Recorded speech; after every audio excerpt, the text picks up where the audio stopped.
internautes. De partout vous nous suivez, nous sommes encore dans Révélation et mon nom est Capidiang. Aujourd'hui, nous sommes dans le mall qui s'appelle Cavendish, Clermont, précisément devant la pizzeria restaurant qui s'appelle Cocaccio. Et nous recevons une personnalité très importante, un prophète. Pas seulement un prophète, mais un prophète des nations. Le prophète Joël Francis Tatou, dont le ministère est JFT à Kinshasa, basé à Kinshasa et partout dans le monde. Et le ministère aussi, MAB, qui est un ministère international. Suivez-nous dans Révélation. For those who speak English, today we are on Revelation and my name is Capidiang. Today we are receiving a big personality, a prophet. Not only a prophet, but a prophet of nation.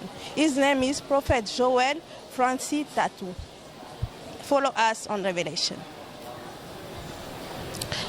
As I introduce to you, we have the prophet Joël Francis Tatou next to me. Comme je vous avais introduit, aujourd'hui dans Révélation, nous avons le prophète Joël Francis Tatou. Bonjour prophète. Bonjour, bonjour. You are in Cape Town today and we want to know the reason why you are in Cape Town. Nous voulons savoir quelle est la raison de sa venue ici à Cape Town. Ok, je suis à Cape Town pour un temps de repos. Je venais d'une mission à Bujumbura et je me suis arrêté à Joburg. Et je suis venu pour me reposer. Avoir une réunion aussi avec le bureau de notre ministère ici, de la MAPRE à Cape Town. Et bon, comme ça, on m'a pris aussi à pied levé par une invitation à laquelle j'ai répondu hier. Donc, c'était plus pour des raisons de repos et de petites réunions avec mon équipe ici. The reason why he's here in Cape Town it was because he was coming for a rest, coming from Bujumbura, because his mission is MAP, which means Mission Apostolic for Prophet for Revival. Prophetic for revival, yes, as he said. So he was here just for resting, and he was surprised by an invitation, which he responded, which happened there by the Church of Prophet Joel Moindo. And the question will be, what is the difference between the gift of prophecy and the ministry itself? Ma question est de savoir quelle est la différence du ministère prophétique et le don prophétique même. Ok, bon, à la place du don prophétique, c'est mieux qu'on dise don de prophétie. Comme ça, les gens vont comprendre. Le don de prophétie est dans 1 Corinthiens 12. Il fait partie des 9 dons de l'esprit, qu'on appelle les manifestations de l'esprit ou les dons spirituels. Le ministère du prophète ou le ministère prophétique, lui, il est dans Éphésiens chapitre 4, à partir du verset 11. Donc le don du Saint-Esprit, parmi les dons du Saint-Esprit, il y a le don de prophétie. C'est le Saint-Esprit qui donne. Et le ministère prophétique est parmi les 5 ministères. Là, c'est Christ qui les donne à l'Église. Et vous allez voir la différence, par exemple, dans Actes chapitre 21. Au verset 9, on dit que dans la maison de l'évangéliste Philippe, il y avait 4 filles qui prophétisaient. Et dans le verset 10, on dit il eut un prophète qui s'appelait Agabus. Il y a une distinction entre les 4 filles de Philippe prophétisées par don de prophétie. Mais Agabus, on a mentionné qu'il était prophète parce que lui, il avait le ministère prophétique. Donc il y a une différence totale entre celui qui a un ministère prophétique et celui qui a un don de prophétie. Celui qui a un don de prophétie, il a un don. Mais celui qui est prophète, il est le don que Christ a donné à l'Église. Celui qui a un don de prophétie, il donne des messages. Mais celui qui est prophète, il est le message. Celui qui a un don de prophétie, il annonce des signes. Mais celui qui est prophète, il est le signe lui-même. Celui qui prophétise donne une prophétie, mais celui qui est prophète, il est la prophétie. Sa présence, quelque part, annonce quelque chose que Dieu a envie de dire à son peuple. Donc, c'est un peu ça la différence qui est entre le ministère prophétique et le don de la prophétie. Roughly, I'm going to say what he has said is the gift of prophecy is the person who's giving the message, but the ministry of prophecy is the man who has the message himself. Roughly, this is what I can say. And si je peux vous poser, est-ce qu'il y a une époque de transition? Parce que je sais que vous êtes dans le ministère depuis plusieurs années, plus de 20 ans. Est-ce qu'il y a eu une époque de transition où peut-être vous étiez avant le ministère, une autre personne est devenue une autre personne après le ministère? So what I'm asking is, there was a period where maybe he was not, how can I say, you wasn't with God and becoming with God. So Before to be born again or Born again, yeah, something like that. dans ce qui s'est passé avant ma conversion et quand j'ai reçu l'appel au ministère. Bon, ce qui s'est passé, c'est d'abord ma conversion. C'était la meilleure, plus belle décision que j'avais prise de redonner ma vie à Jésus-Christ. Mais mon appel au ministère n'a pas traîné du tout parce que je commençais à sentir à l'intérieur de moi que je n'étais pas comme tous les jeunes de mon âge. Je sentais, chaque fois que je voyais un prédicateur prêcher à l'église ou à la télé, je sentais comme si c'était moi qui ferais ça dans quelques années. Et j'ai d'abord commencé à travailler à l'église locale. Voilà pourquoi j'encourage les gens, même si tu as donné ta vie à Jésus, même si Dieu t'appelle à de grandes choses, et une église locale où tu vas grandir. J'avais suivi toutes les formations d'affermissement, délivrance, comment garder la délivrance, intercession, dons spirituels. J'ai suivi toute la formation. Et j'ai commencé à chanter à l'église. J'ai aussi commencé à être à l'équipe d'intercession de l'église. J'ai été tout à l'église locale. J'ai été berger de cellule, vice-berger avant, président de la jeunesse pendant près de 5 ans. J'ai été interprète en anglais. J'ai été... voilà, j'ai fait beaucoup de choses au fait. Et c'est cet endroit-là de préparation qui a travaillé en moi le fait d'être un bon chrétien, mais aussi avoir le cœur de serviteur. Parce que beaucoup de gens veulent directement être dans le public, être connus, mais ne pas avoir la capacité d'être soumis aussi. Ta capacité à diriger des gens est définie par ta capacité à être soumis à un dirigeant. Et cette période-là est l'une des meilleures de toute ma vie chrétienne. C'est cela d'ailleurs qui m'a préparé à entrer dans le ministère public où maintenant je suis connu par la grâce de Dieu, on est dans les nations en train de travailler. Donc cette période-là était la période de préparation. Jésus a dit, suivez-moi et je ferai de vous des pêcheurs d'hommes. Suivez-moi, c'est maintenant, c'est au présent. Je ferai de vous, c'est au futur. Entre le présent et le futur, Jésus a fait 3 ans avec eux. Il les donnait déjà du travail et après il a dit, bon maintenant vous recevrez une puissance pour que vous puissiez devenir officiellement mes témoins.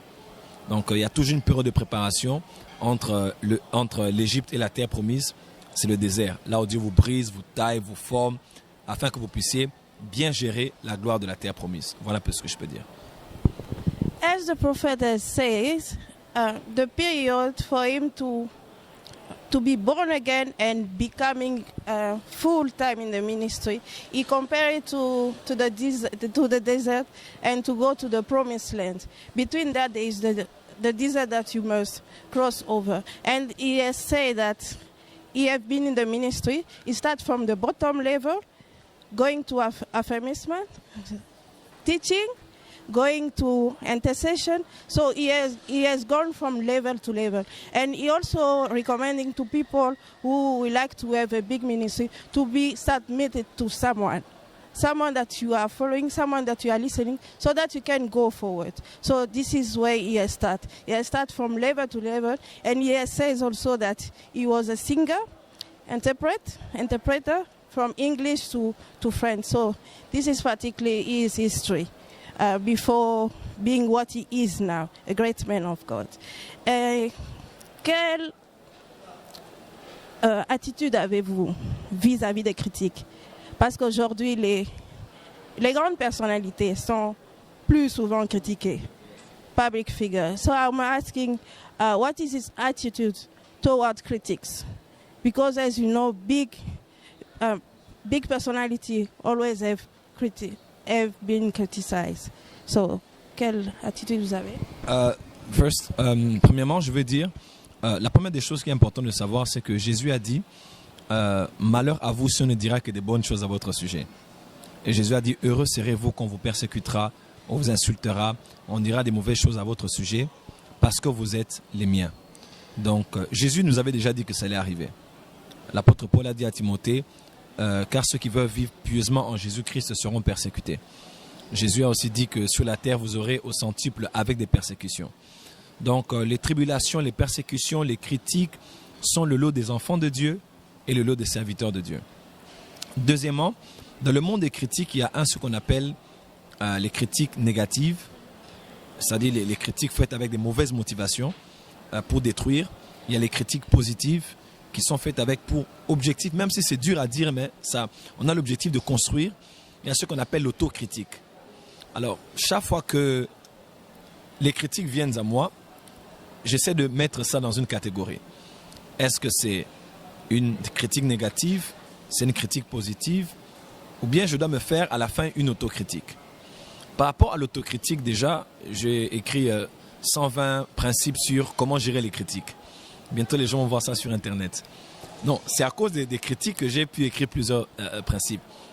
Il y a un principe que j'ai dit, lorsque tu tires et qu'on te critique, change ta manière de tirer, mais ne t'arrête pas de tirer. Donc, n'arrête pas de faire ce que tu fais, mais change juste la manière de le faire. Parce que les gens ne disent pas toujours ce qui est faux aussi. Il y a des fois, nous devons avoir la sagesse. Quand les gens agissent, on se dit non, un ennemi a vu peut-être quelque chose que je n'ai pas vu. Alors, je fais l'autocritique, je me dis, bon, là, je peux changer, là, je peux améliorer, là, je peux éviter. Je me dis, je ne mettrai peut-être pas ça sur Internet parce que la période est mauvaise, les gens risquent de beaucoup parler. L'autocritique nous permet d'être humble et de savoir là où on peut améliorer, là où on peut changer, même quand des gens mauvaises nous parlent. Parce que la vérité peut sortir de la bouche même de quelqu'un qui ne t'aime pas. Ça aussi, c'est la sagesse. Alors, les critiques positives, elles sont les bienvenues. Quelqu'un peut te dire une parole qui te fait mal, mais tu sais qu'elle a dit pour ton bien parce qu'elle veut que tu deviennes meilleur. Mais les critiques négatives, je les mets dans la poubelle. Parce que, et d'ailleurs, je n'ai même pas le temps pour ça. Le bishop David de Edepo a dit, je ne réponds pas aux mauvaises choses qu'on dit sur moi parce que je ne sais même pas de quoi, parce que je ne suis pas au courant de ça. Je ne suis pas au courant de ça parce que je suis trop occupé à travailler.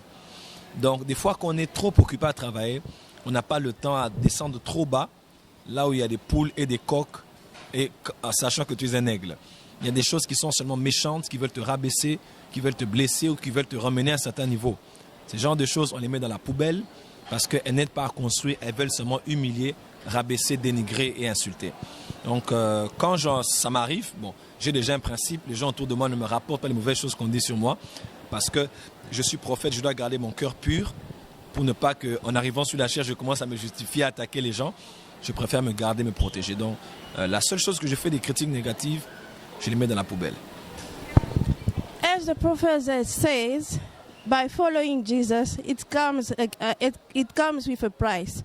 Now, he has said that when you follow Jesus, they will insult you, they will say many bad things about you, but just focus on what you're doing. And as he has said, he has written a book with 120 principles. And one of the principles says that if people criticize the way you're doing something, change the way you're doing that thing. And he says also about critic, there are negative critics that you need to hear so that they can pull you up. So basically what he says. Et pouvons-nous dire que quelqu'un peut avoir plusieurs pères dans la foi ou plusieurs pères spirituels? So what I'm asking is, can a person have many fathers in faith or many fathers spiritually? Is that possible? Bon, dans l'église aujourd'hui, il y a un petit souci, c'est que il y a beaucoup de termes, hein? Père de la foi, père spirituel, mentor, coach. Je crois que ce sont des jargons qu'on a dans le monde évangélique, mais que vous ne verrez pas forcément dans certains milieux comme catholiques, comme protestants, vous ne verrez pas ça. Mais dans les quelques définitions que je peux donner, le père de la foi, c'est celui qui vous a emmené dans la foi en Jésus. Celui qui vous a prêché la bonne nouvelle, c'est celui qui vous a participé au premier pas dans votre vie chrétienne. Votre père de la foi peut être aussi votre père spirituel. C'est-à-dire qu'il peut être aussi le pasteur de votre église, celui qui est à la tête d'une organisation dont vous êtes soumise. Et voilà, un père de la foi, c'est celui en général qui vous amène à la foi, qui vous amène en Jésus. Il peut aussi avoir contribué au premier pas de votre vie chrétienne. Voilà. Mais de deux, le père spirituel, c'est en général celui qui est à la tête de l'église au cas dans laquelle vous êtes. Ça, c'est de manière basique. Votre pasteur est votre père spirituel, celui qui vous nourrit et qui rendra des comptes à Dieu par rapport à votre âme. Le mentor, maintenant, c'est un maître. Mentor, c'est maître, c'est celui que vous avez pris comme modèle. L'apôtre Paul a dit, si vous pouvez avoir plusieurs maîtres, mais vous pouvez avoir seulement un seul père. Et c'est moi votre père. Donc le père, on en a un. Le père de la foi, on en a un. Mais les maîtres, les mentors, on peut avoir plusieurs. Parce que vous êtes là, par exemple, madame, vous êtes journaliste, vous écrivez des livres, mariée, mère des enfants, femme d'affaires, patron de chaîne de télévision, par exemple. C'est ce que je vous souhaite aussi. Peut-être que c'est une prophétie. Donc, voilà. Donc, tous ces aspects de votre vie sont des aspects dans lesquels vous entrez. Mais il y a des gens qui ont travaillé dans ce domaine-là avant. qui ont été des femmes avant vous, des mères de famille, excusez-moi, des maris avant vous, des mères de famille, des patrons de chaînes de télévision, des femmes d'affaires, des femmes qui ont écrit des livres. Vous pouvez prendre une personne dans chaque domaine qui peut devenir votre modèle. Donc, par exemple, moi, j'ai un mentor dans celui qui écrit. Un mentor, ce n'est pas forcément quelqu'un que vous rencontrez personnellement. Ça peut être quelqu'un de loin. Par exemple, tu prends T.D. Jakes, tu aimes bien ses livres, tu dis, je vais commencer à faire mes livres comme lui. C'est un mentor, c'est un maître, c'est quelqu'un qui vous inspire, c'est un modèle pour vous. Le coach, maintenant, c'est différent. Un coach, par exemple, je chante à la chorale d'une église. Mon mentor, c'est Donnie McKirkin, avec qui j'étais à Djobo d'ailleurs, Donnie McKirkin. Mais mon coach, c'est le responsable de la chorale. Ouais. Le responsable de la chorale, ce n'est pas mon modèle. Mon modèle, c'est Donnie McKirkin, c'est mon mentor. Mais mon responsable de la chorale, c'est lui qui me coach tous les jours. Technique vocale, ceci, cela. Donnie McKirkin ne fait pas ça pour moi. Mon coach de la chorale n'est pas mon modèle. D'ailleurs, il ne chante pas bien. Mais c'est lui qui me coach. Voilà, le coach, c'est celui qui fait route avec vous. Un mentor peut aussi être votre coach. Mais tout coach n'est pas forcément votre mentor. Parce qu'il y a des gens comme ça, par exemple, il y a des joueurs de football, vous allez voir Lionel Messi est dans une équipe au Barça, mais peut-être que son coach n'est même pas son modèle. Il n'aime même pas jouer comme lui, mais pourtant c'est lui qui le coach tous les jours. Son modèle peut être peut-être Maradona ou quelqu'un d'autre. Donc le mentor, c'est celui qui est votre maître, qui peut être près ou loin de vous, qui vous donne le modèle de ce à quoi vous voulez ressembler. Le coach, c'est celui qui fait les pas avec vous tous les jours. Alors, il y a une différence. On a un seul père dans la foi, on a un seul père spirituel, on peut avoir plusieurs maîtres et on peut avoir aussi plusieurs coachs dans différents domaines dans lesquels nous voulons évoluer. Parce que l'homme est comme un diamant et chaque facette de notre vie doit briller. Alors, on peut trouver des gens qui sont experts, qui sont plus expérimentés, qui peuvent être des modèles pour nous afin que nous puissions briller dans tous les aspects de notre vie. Voilà un peu ce que je peux dire. The prophet says this. Today in our church, you get so many terms. Mentor, coach, spiritual father, so many, which is different from the Catholic Church or those other churches. So what they say, you only have one father in faith. Is the one who leads you to Christ. And the spiritual father is the one who take care of you. The one who's gonna take account for you when we go back to Jesus. And the mentor is more like a model, someone that you aspire to be like. He can be near or far. And the coach is the one who follow all your steps, all your footsteps. Basically, this is what you say. And il y a une citation très interpellante que vous avez parlé sur la femme, que la femme du serviteur, elle le naît, où elle est appelée cela. Et aucune... C'est une publication de l'année passée, je pense. Ouais. Et aucune formation ne peut l'aider. So I'm asking the prophet that he has said in one of his book that the wife of the servant is someone who is born for it. It's someone who are called for it, and there is no training that she can receive to become that. D'où était venue cette inspiration? C'était un constat ou une analyse? I'm asking, where does inspiration come from? J'ai un programme qu'on appelle International School of Prophets. C'est une école des prophètes où nous avons plusieurs cours. Parmi les cours que nous donnons, il y a un cours qui s'appelle la femme du prophète, ou bien le mari de la prophétesse. Parce que épouser un prophète ou épouser une prophétesse, il faut être préparé pour ça. Ça, c'est très important. Alors, depuis l'année passée, nous travaillons sur ça et j'ai même fait une petite citation sur ce sujet. Mais ce que j'aimerais dire, c'est ça. Ce n'est pas d'abord par rapport à la femme de l'homme de Dieu. C'est même par rapport à l'homme de Dieu lui-même. Tu peux être en théologie, tu peux faire l'école biblique, tu peux être près de tous les hommes de Dieu ouin. Mais si tu n'as pas l'appel au ministère, aucune formation, aucune proximité avec un homme ouin ne pourra faire de toi un homme de Dieu. Parce que c'est Dieu qui appelle. Tu dois avoir l'appel, tu dois avoir été destiné à être un homme de Dieu. Ça, c'est d'abord pour tout serviteur de Dieu.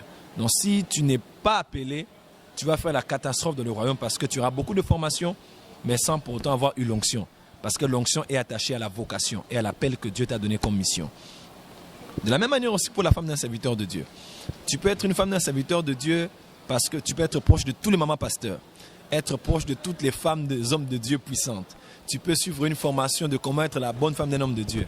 Mais si tu n'as pas été appelé à ça, voilà ce que je veux dire. Si tu n'es pas né avec ça, si tu n'as pas été destiné à ça par Dieu, tu es juste marié parce que tu veux qu'on t'appelle mamie, ou bien l'homme de Dieu t'a vu tellement belle, il voulait être avec toi, alors il t'a épousé. Tu vas beaucoup souffrir parce que ça va être comme une batterie de Samsung qu'on va mettre chez iPad, chez iPhone. Vous voyez un peu? Donc c'est incompatible parce que ça n'a pas la même nature. Ce sont tous des téléphones de très bonne qualité, mais il y a incompatibilité parce que ça n'a pas été conçu pour ça. Donc ça c'est un petit conseil que je donne déjà à beaucoup de gens. Voilà. Serviteur de Dieu, prends le temps de prier avant de te marier, de peur d'épouser une femme qui n'est pas prête à supporter ton appel. Mais de l'autre côté aussi, les sœurs, soyez un peu gentils. Même si c'est un homme de Dieu qui t'aime, qui veut faire de toi maman pasteur, il est connu.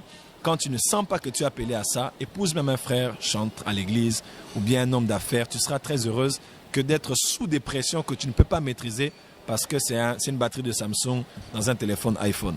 Donc, ce sont des très beaux téléphones, mais incompatibilité parce que ça n'a pas été destiné à être ensemble. Donc, voilà un peu ce que je peux dire. Mais, même si tu es appelé à être la femme d'un serviteur de Dieu, à part ça, il faut aussi être formé.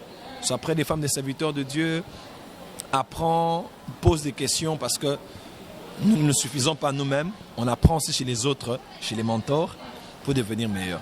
Voilà un peu ce que je peux dire.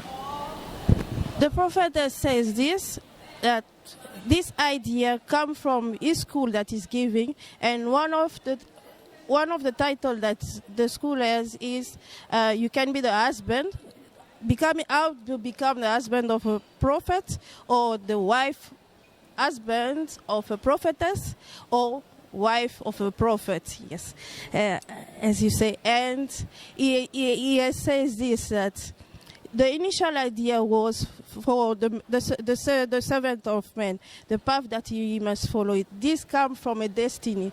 It comes with a destiny. You are designed for it. It's not something that you acquire by training or by books. It's something that you are born for it. You are designed for it.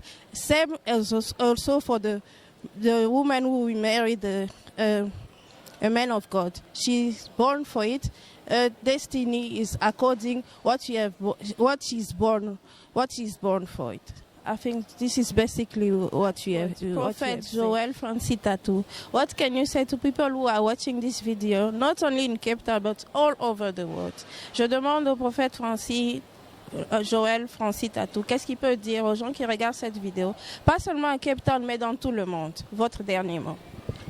Le Seigneur Jésus-Christ a dit dans les évangiles, il a dit, si le maître de la maison savait à quelle heure le voleur venait, il n'allait pas dormir. Il dit, veillez et priez parce que le Fils de l'homme viendra au moment où vous ne vous y attendez pas. Alors, si un voleur te dit qu'il viendra la nuit, tu ne dormiras pas parce que tu sais que c'est à un moment de la nuit qu'il viendra. Et Jésus nous a dit qu'il viendra la nuit. Et prophétiquement parlant, nous sommes la nuit. Le soir est déjà avancé. Nous sommes déjà en pleine nuit.